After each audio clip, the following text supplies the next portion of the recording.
हे friends, आज शुरू करते हैं आपकी क्लास 9th का सिलेबस। और जो आपका चैप्टर है बुक नंबर फर्स्ट मोमेंट्स का, वो है आपका चैप्टर द लॉस्ट चाइल्ड। तो लॉस्ट चाइल्ड ये जो चैप्टर है इसको लिखा है मुल्कराज आनंद जी ने। और इस चैप्टर के थ्रू वो हमें ये बताना चाहते हैं, जैसा कि आप टाइटल से देख भी सकते हैं, द लॉस्ट चाइल्ड। तो वो ये बताना चाहते हैं कि एक छोटा बच्चा है जो अपने पेरेंट्स के साथ एक मेले में, फेयर में जाता है और वहां पर वो खो जाता है।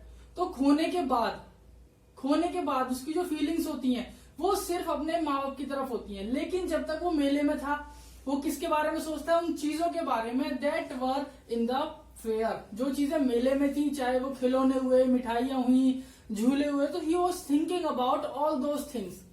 But when he was lost, जब वो खो गया तो उसका जो फोकस था वो सिर्फ ये था कि I have to be with my parents now, कि मुझे बस अब अपने माँ बाप के पास होना है।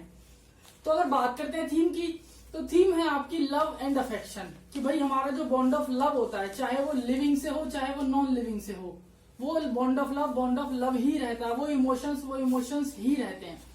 तो बात करते हैं अब चैप्टर की समरी की। तो समरी में जो राइटर है मुल्कराज आनंद, वो हमें ये बताते हैं कि एक लड़का होता है, वो अपने पेरेंट्स के साथ गांव में रहता है। अब गांव में वो टाइम आता है जब मेला लगता है। तो मेले में बहुत सारे लोग होते हैं, अलग अलग बढ़िया अपने कपड़े पहन के, बहुत सारी औरतें, बच्चे सब अपने जा रहे होते हैं। तो ये बच्चा जो है, इसका कोई नाम नहीं है, ये बच्चा जो है ये भी अपने पेरेंट्स के साथ जाता है। तो जब ये मेले में जा रहे होते हैं तो ये जाते हैं पैदल, ऑन फुट। तो इनके अलावा और भी बहुत सारे लोग होते हैं जो मेले में जाते हैं, विलेजर्स। तो बहुत सारे विलेजर्स ऐसे होते हैं जो पैदल जाते हैं, बहुत सारे ऐसे होते हैं जो घोड़े पे जाते हैं। And there were numbers of people who were going on bullock cart, जो बैलगाड़ी पर जाते हैं। अब होता यह है, बैलगाड़ी का दूसरा नाम होता है बुग्गी, तो ये उस पे जाते हैं। अब होता क्या है, जब ये बच्चा मार्केट इन द सेंस जब ये मेले की तरफ बढ़ता है, तो मेले से पहले भी बहुत सारी दुकानें लगी होती हैं। अब उन दुकानों में सबसे पहले क्या देखता है? टॉयज की शॉप देखता है। तो खिलौने देखते ही, अब बच्चा होता ही बच्चा है, that is why we call him a child, so he was fascinated by the toys. वो टॉयज देख के बहुत एक्साइटेड हो जाता है, बहुत अट्रैक्ट हो जाता है टॉयज देख के। तो उसको पता होता है कि हमारी कंडीशन ऐसी नहीं है कि my parents would effort to provide me whatever I demand. तो फिर भी वो एक बात कहता है अपने पेरेंट्स से कि mummy I need that toy, मुझे वो खिलौना चाहिए। लेकिन उसकी मम्मी मना कर देती हैं, उसके पापा भी मना कर देते हैं। बच्चे को समझ में आ जाता है कि अगर मैं अब आगे कुछ भी मांगूंगा तो ये मना ही करेंगे। इसका रीजन ये नहीं था कि भाई पेरेंट्स जो है वो क्रूअल हैं या वो टायरेंट हैं, तानाशाह हैं। इसका रीजन सिर्फ इतना था कि वो एफर्ट नहीं कर सकते थे, वो पुअर थे। बच्चा थोड़ा सा और आगे बढ़ता है मेले की तरफ। मेले में नहीं गया, मेले की तरफ बढ़ रहा है। रास्ते में उसे क्या दिखता है? मस्टर्ड फ्लावर दिखते हैं उसको, सनफ्लावर आप जिसको कहते हो, उसको वो फूल दिखते हैं सूरजमुखी के। तो उन पर भंवरे बैठे होते हैं, भंवरे को बोलते हैं ड्रैगन फ्लाइज। तो उसको भंवरे दिखते हैं, वो उनके पीछे भागने की कोशिश करता है। लेकिन उसको लगता है कि अगर मैं भागूंगा तो मैं खो जाऊंगा और अभी मुझे अपने माँ बाप के साथ रहना है। तो वो अपनी सेकंड जो अट्रैक्शन होती है, फैसिनेशन होती है, वो उसको भी वहीं पर हॉल्ट कर देता है, रोक देता है। इसके बाद जब वो बच्चा आगे बढ़ता है तो वो क्या देखता है कि छोटे छोटे छेद हैं धरती पर, जमीन पर, और उसमें से ना अर्थवॉर्म और बहुत सारे कीड़े मकोड़े निकल रहे हैं। क्योंकि ठंड का टाइम था, स्प्रिंग का टाइम था, ठंड खत्म हुई, स्प्रिंग आई, तो उसमें से छोटे छोटे कीड़े निकल रहे थे धरती में से। तो ये उनको देखता है और ये कीड़े मकोड़े भी उसको बहुत अट्रैक्ट करते हैं। जैसे ही उन पर सूरज की रोशनी पड़ती है कीड़े मकोड़ों पर, तो वो क्या करते हैं? शाइन करते हैं। तो सूरज की रोशनी से वो जो कीड़े मकोड़े थे वो भी शाइन करते हैं। बच्चों को ये भी बड़ा अट्रैक्टिंग लगता है। वो फिर चलता रहता है आगे। अब अगली बार वो क्या देखता है कि एक लेफ्ट साइड में फ्लावर्स का एक वो लगा हुआ है, जिसको आप कहते हैं ना मेला टाइप लगा हुआ है। तो जब वो उन फ्लावर्स को देखता है तो होता क्या है, ये बेसिकली था क्या, जहां पर वो फ्लावर्स लगे हुए थे उसके पास एक ट्री था, बेनियन ट्री, जिसको आप कहते हैं बरगद का पेड़। तो उस बरगद के पेड़ के आसपास बहुत सारे फूल थे। अब उन फूलों की पेटल, आप आसान भाषा में समझ सकते हैं, कलियां गिरी हुई थी। तो ये बच्चा उनको इकट्ठा करने लगता है और फिर बनियान ट्री के चक्कर लगाने लगता है। तो इसके पेरेंट्स आवाज लगाते हैं, बेटा कम सून, जल्दी आओ। तो ये भाग के चला जाता है अपने मम्मी पापा के पास। अब तुरंत ही एंटर कर जाते हैं कहा? मेले में। 4th पॉइंट के बाद ही कहा एंटर करते हैं? मेले में। जब ये मेले में एंटर करता है तो सबसे पहले इसके नाक में खुशबू जाती है गुलाब जामुन, बर्फी, रसगुल्ला, जलेबी की। अब इसको लगता तो है कि मैं पेरेंट्स से बोलूं, लेकिन इसके दिमाग में फिर वही आता है, ये मना कर देंगे। तो वो करता क्या, अपने मन ही मन में कहता है मम्मी बर्फी चाहिए, अपने मन ही मन में कहता है मम्मी बर्फी चाहिए। अब उसको फिर ऐसे देखता है मम्मी की तरफ कि शायद मम्मी ने सुन लिया हो जो मैंने हाफ मरमर किया, हाफ मतलब मैंने जो धीरे से फुसफुसाया है, क्या पता मम्मी ने सुन लिया हो। तो अपनी मम्मी की तरफ देखता है तो मम्मी भी उसको ऐसे देख देती है, वो डर जाता है, वो कुछ बोलता ही नहीं है। इसके बाद वो देखता है कि मालाएं बिक रही हैं। मालाएं किस चीज की, गुलमोहर। गुलमोहर एक पौधा होता है या एक फूल होता है बहुत प्यारा रेड कलर का। तो गुलमोहर की माला देखता है, एक आदमी जा रहा होता है, गुलमोहर की माला ले लो, गुलमोहर की माला ले लो।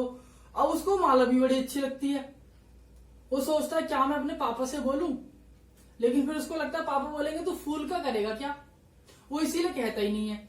नेक्स्ट वो देखता है गुब्बारे, और वो जो गुब्बारे वाला होता है वो रंग बिरंगे गुब्बारे बेचता है। It was a combination of rainbow.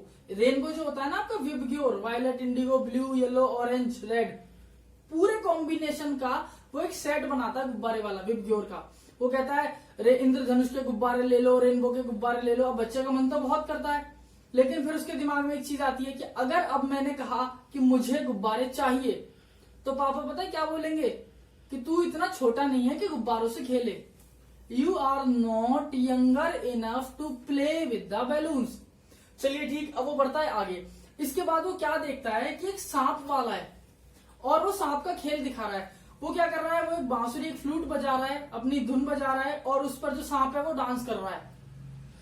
बच्चा उसे देख के बहुत फैसिनेट होता है, उसको लगता है कि मैं भी देखूं, लेकिन उसके मम्मी पापा आगे बढ़ जाते हैं तो वो भी आगे बढ़ जाता है। नेक्स्ट में वो देखता है झूला, और सबसे लास्ट और मोस्ट इंपोर्टेंट पॉइंट है, लास्ट में वो देखता है झूला। राउंड अबाउट कहते हैं आप इसको। राउंड अबाउट मतलब एक ऐसा झूला जो गोल गोल चक्कर लगाता है। जैसे आपने देखा होगा मेलों में, फेयर में, कि बहुत सारे घोड़े होते हैं एक मेले पर, बच्चे उस पर बैठ जाते हैं छोटे छोटे। तो ऐसे ही एक में वो होता है झूला, राउंड अबाउट कहते हैं उसको। उसमें बहुत बड़ी बड़ी बॉक्सेस होती हैं, उन बॉक्सेस में बच्चे बैठकर वो मेला राउंड लगाता है इस तरीके से। तो वो बच्चा बहुत ज्यादा इच्छा होती है उसकी झूले में बैठने की, और वो अपनी इस इच्छा को, पहली और आखिरी, पहली थी टॉयज की, वहां उसने बोला कि मुझे टॉयज चाहिए, और लास्ट में वो कहता है कि मुझे इस पर बैठना है, मुझे झूला झूलना है। और इस बार you can simply say that he begged, उसने भीख मांगी कि प्लीज मुझे इस झूले पर बैठना है, मुझे इसका राउंड लेना है। उसने दोबारा रिपीट किया, उसने तीसरी बार रिपीट किया, तो उसको लगा कि शायद कोई रेस्पॉन्स नहीं दे रहा, it means my parents are not interested.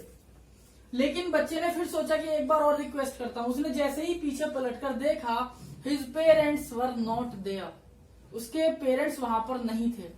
Simply means the child was lost, बच्चा खो गया। अब जो बच्चे का सेंटर ऑफ अट्रैक्शन था वो ना तो बर्फी था, ना ही फूल था, ना ही माला था, ना ही टॉयज था, ना ही वो राउंड अबाउट था। उसका सेंटर ऑफ अट्रैक्शन क्या था, सिर्फ पेरेंट्स। अब वो रोने लगा बहुत जोर जोर से। तो इतने में वहां से एक आदमी आया, उसने उस बच्चे को रोते हुए देखा, और जब उसने उस बच्चे को रोते हुए देखा तो उसने उस बच्चे को गोद में उठाया, और धीरे धीरे जो ये सारी चीजें उस बच्चे को चाहिए थी वो एक एक करके उस बच्चे को वहां पर लेकर गया। सबसे पहले उसने फूल दिखाए, बोले बेटा ले लो, कोई फूल चाहिए तो उसने मना कर दिया, कहता आई नीड माई पेरेंट्स। फिर उस आदमी ने उसको मिठाई दिलाई, कहता कौन सी मिठाई खाओगे, कहता आई नीड माई पेरेंट्स। और वो बच्चा जितनी बार पेरेंट्स का नाम लेता रहा उतनी बार वो रोता रहा। उसने पूछा अच्छा अपने मम्मी पापा का नाम बताओ, कहाँ रहते हो ये बताओ, कहाँ से आए हो ये बताओ, मम्मी पापा कहाँ खोए ये बताओ। He asked numbers of questions but the child was not able enough to answer anyone. बच्चे से एक भी आंसर नहीं दिया गया।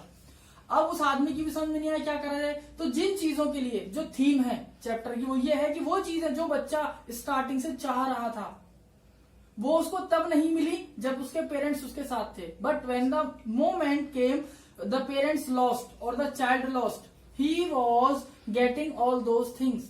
लेकिन अब उसकी इच्छा नहीं थी क्योंकि उसके पेरेंट्स साथ में नहीं थे। So that is called bond of love.